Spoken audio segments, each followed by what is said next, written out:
अब्दुल गफ्फार खान, मौलाना आजाद, अशफाक उल्लाह खान, भगत सिंह, इनकी मेहनत और लगन है।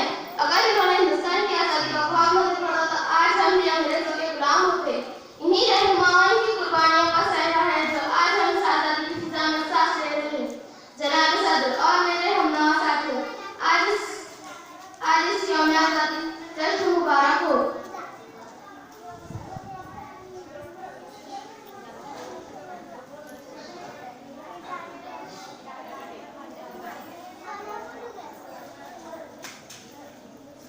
आज आपसे कहना चाहती हूँ, कद्र करें अपनी आज़ादी की हिफाजत करें, क्योंकि आखिर आप ही को इस कौम का मुस्तकबिल संवारना है।